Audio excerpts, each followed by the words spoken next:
പതറരുതേ. കരയാൻ മാത്രമോ ഈ ജന്മം എന്ന് ഇനിയും ചോദിച്ചു തകരരുതേ. ഈശോ മിശിഹായ്ക്ക് സ്തുതിയായിരിക്കട്ടെ. ഉൽപ്പത്തി പുസ്തകം 39 അധ്യായം അതിൻ്റെ 3-ാമത്തെ തിരുവചനം. ദൈവം അവൻ്റെ കൂടെയുണ്ടെന്നും അവൻ ചെയ്യുന്ന എല്ലാ കാര്യങ്ങളും അവിടുന്ന് മംഗളകരമാക്കുന്നുവെന്നും അവൻ്റെ യജമാനന് മനസ്സിലായി. പൂർവ്വപിതാവായ ജോസഫിനെക്കുറിച്ചാണ് ഈ തിരുവചനത്തിൽ നാം ധ്യാനിക്കുക. ജോസഫിൻ്റെ കഥ നമ്മൾ ഓർക്കുന്നുണ്ട്. ഞാൻ വിചാരിക്കുക, ഈ പൂർവ്വപിതാവായ ജോസഫിനെ പോലെ ഇത്രമാത്രം ആന്തരിക മുറിവുകൾ ലഭിച്ച മറ്റൊരു വ്യക്തി കാണില്ല.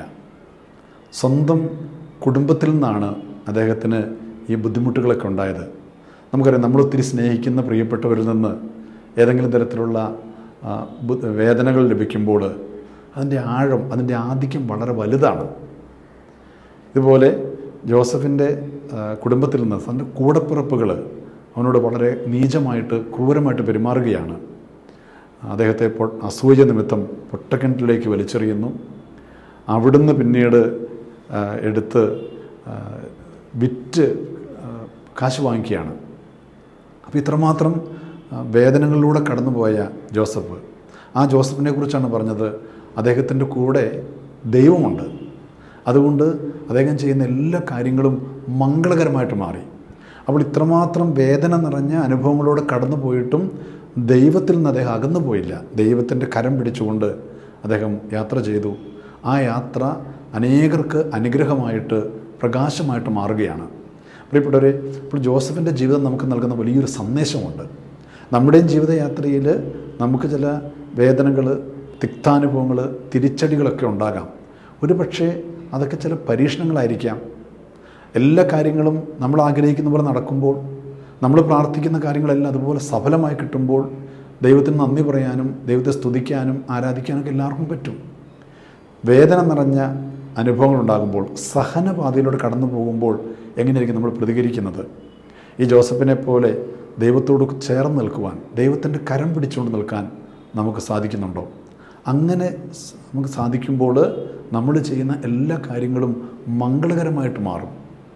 ഇന്ന് അനേകം ആളുകളെ കാണാനായിട്ട് ഇടയായിട്ടുണ്ട്. എന്ത് ചെയ്തിട്ടും വിജയിക്കുന്നില്ല, ഞങ്ങൾക്കൊരു ഐശ്വര്യമില്ല, ഞങ്ങളുടെ കുടുംബത്തിൽ എന്നും പ്രതിസന്ധികളാണ്, ഞങ്ങൾ പ്രാർത്ഥിക്കുന്നുണ്ടല്ലോ, ഞങ്ങൾ പള്ളിയിൽ പോകുന്നുണ്ടല്ലോ, ഞങ്ങൾ കൂദാശകൾ സ്വീകരിക്കുന്നുണ്ടല്ലോ, എന്നിട്ടെന്താ ദൈവം ഞങ്ങളുടെ പ്രാർത്ഥന കേൾക്കാത്തത്, ഞങ്ങളെ അനുഗ്രഹിക്കാത്തത് എന്നൊക്കെ പറഞ്ഞ് ഒത്തിരി പരാതി പറയുന്നവരുണ്ട്. പക്ഷെ പ്രിയപ്പെട്ടവരെ, നമ്മൾ പ്രാർത്ഥിക്കുകയും നേർച്ച കാഴ്ചകൾ സമർപ്പിക്കുകയും എല്ലാം ചെയ്യുമ്പോഴും നമ്മൾ ആത്മശോധന ചെയ്യണം, ഞാൻ ദൈവത്തോട് കൂടെയാണോ? ഇപ്പോൾ ജോസഫിന് ഇത്രമാത്രം വേദന നിറഞ്ഞ അനുഭവങ്ങൾ സമ്മാനിച്ച സഹോദരന്മാർ പിന്നീട് ജോസഫിൻ്റെ അരികിൽ വന്ന് കൈനീട്ടി നിൽക്കുന്നൊരു സാഹചര്യമുണ്ട്, നമുക്കതറിയാം. അപ്പോൾ അവിടെ ഇങ്ങനെയുള്ളൊരു സാഹചര്യത്തിലും ജോസഫ് വളരെ സ്നേഹത്തോടു കൂടെ അവരോട് പെരുമാറുകയാണ്. തങ്ങളുടെ മുമ്പിൽ വന്ന് നിൽക്കുന്ന ഈ സഹോദരങ്ങൾ അവർ വളരെ വിഷമിച്ചാണ് നിൽക്കുന്നത്. പക്ഷേ അവരെ ആശ്വസിപ്പിച്ചുകൊണ്ട്, നിങ്ങൾ വിഷമിക്കേണ്ട, നിങ്ങൾക്ക് മുമ്പേ ദൈവം എന്നെ ഇങ്ങോട്ട് അയച്ചതാണ്. ഇത്രയും തിക്താനുഭവങ്ങളുടെ വഴികളിലൂടെ കടന്നു പോകേണ്ടി വന്നതൊക്കെ അതൊരു ദൈവിക പദ്ധതിയായിരുന്നു. അതുകൊണ്ട് സഹോദരങ്ങൾ വിഷമിക്കേണ്ട എന്നൊക്കെ പറഞ്ഞ് കൂടപ്പിറപ്പുകളെ ആശ്വസിപ്പിച്ച് അവർക്ക് ധാന്യങ്ങളൊക്കെ കൊടുത്ത് സമ്മാനങ്ങളൊക്കെ കൊടുത്തു വിടുന്ന ജോസഫിനെയാണ് തിരുവചനത്തിൽ നമ്മൾ കണ്ടുമുട്ടുക. അപ്പോൾ ഇതുപോലെ തനിക്കുണ്ടായ വേദന നിറഞ്ഞ അനുഭവങ്ങളെല്ലാം മറന്ന് ക്ഷമിച്ച് അവർക്കൊണ്ടൊക്കെ പ്രാർത്ഥിച്ച് അങ്ങനെ ജീവിച്ചപ്പോൾ അദ്ദേഹം ദൈവത്തോട് ചേർന്ന് നിൽക്കുകയായിരുന്നു എന്ന് തിരുവചനം നമ്മളെ ഓർമ്മിപ്പിക്കുകയാണ്. അതുകൊണ്ട് ചെയ്ത എല്ലാ കാര്യങ്ങളും മംഗളകരമായി മാറി.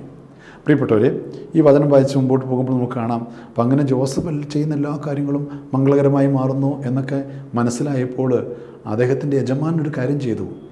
ഈ ഞാൻ വില കൊടുത്ത് വാങ്ങിച്ച അടിമച്ചെറുക്കൻ അവൻ ദൈവത്തോടു കൂടെയാണ്, അവൻ്റെ ദൈവം അവൻ്റെ കൂടെയുണ്ട്, അതുകൊണ്ട് അവൻ എന്ത് ചെയ്താലും അതെല്ലാം മംഗളകരമായി മാറുന്നു, വിജയകരമായി മാറുന്നു എന്ന് തിരിച്ചറിഞ്ഞപ്പോൾ വിവേകമുള്ള യജമാനൻ ചെയ്തത് അദ്ദേഹത്തിൻ്റെ വീടിൻ്റെ മേൽനോട്ടവും ഉത്തരവാദിത്വം എല്ലാം ഈ ജോസഫിനെ ഏൽപ്പിച്ചു. അന്നു മുതൽ ഈ ജോസഫിനെ പ്രതി യജമാനൻ്റെ വീടിനെയും ദൈവം അനുഗ്രഹിച്ചു. Praise the Lord, hallelujah. പ്രിയപ്പെട്ടവരെ, അപ്പം ഈ വചനം നമുക്ക് നൽകുന്ന സന്ദേശം, നാം ദൈവത്തോട് കൂടെയാണെങ്കിൽ ചെയ്യുന്ന എല്ലാ കാര്യങ്ങളും വിജയകരമായി മാറും. നമ്മളെ പ്രതി ദൈവം മറ്റുള്ളവരെയും കൂടി അനുഗ്രഹിക്കും. ഇന്ന് പലപ്പോഴും നമ്മുടെ കുടുംബങ്ങളിൽ ഒത്തിരി പരാതികൾ കേൾക്കാറുണ്ട്. ഭാര്യ ഭർത്താവിനെ കുറ്റപ്പെടുത്തും, അല്ലെങ്കിൽ ഭർത്താവ് ഭാര്യയെ കുറ്റപ്പെടുത്തും, മക്കൾ മാതാപിതാക്കന്മാരെ കുറ്റപ്പെടുത്തും, മാതാപിതാക്കന്മാർ മക്കളെ കുറ്റപ്പെടുത്തും.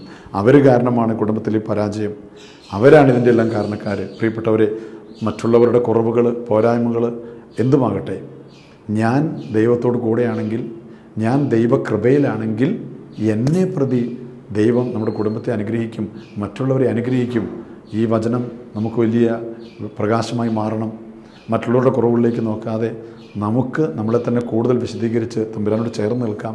ദൈവത്തോട് കൂടെ നിൽക്കുക എന്ന് പറഞ്ഞാൽ ദൈവം നൽകിയ പ്രബോധനങ്ങൾ ഉൾക്കൊണ്ടുകൊണ്ട് അവിടുത്തെ കൽപ്പനകൾ, അവിടുത്തെ വചനങ്ങൾക്ക് അനുസരിച്ച് ആ സ്നേഹത്തിൽ അവിടുത്തോട് നിൽക്കുക. അതാണ് അതിൻ്റെ അർത്ഥം. അതുകൊണ്ട് നമുക്ക് കൽപ്പനകളൊക്കെ അനുസരിച്ച് ദൈവത്തോട് ചേർന്ന് നിൽക്കാം. അപ്പോൾ നമ്മളിലൂടെ മറ്റുള്ളവരും കൂടി അനുഗ്രഹിക്കപ്പെടും, നമ്മളിലൂടെ നമ്മുടെ കുടുംബ അനുഗ്രഹം പ്രാപിക്കും, ചെയ്യുന്ന കാര്യങ്ങളെല്ലാം വിജയത്തിലെത്തും, മംഗളകരമായി മാറും. അതുകൊണ്ട് ജോസഫിനെ പോലെ നമുക്ക് ദൈവത്തോട് കൂടെ ആയിരിക്കാം, ചെയ്യുന്ന കാര്യങ്ങളൊക്കെ അനുഗ്രഹമാക്കി മാറ്റാം. മറ്റുള്ളവർ നമ്മളിലൂടെ, ദൈവം നമുക്ക് നൽകിയ ഈ ജീവിതത്തിലൂടെ മറ്റുള്ളവർക്കും അനുഗ്രഹം ഉണ്ടാകട്ടെ, നന്മകളുണ്ടാകട്ടെ. അതിനുള്ള കൃപയ്ക്ക് വേണ്ടിയിട്ട് നമുക്ക് പ്രാർത്ഥിക്കാം.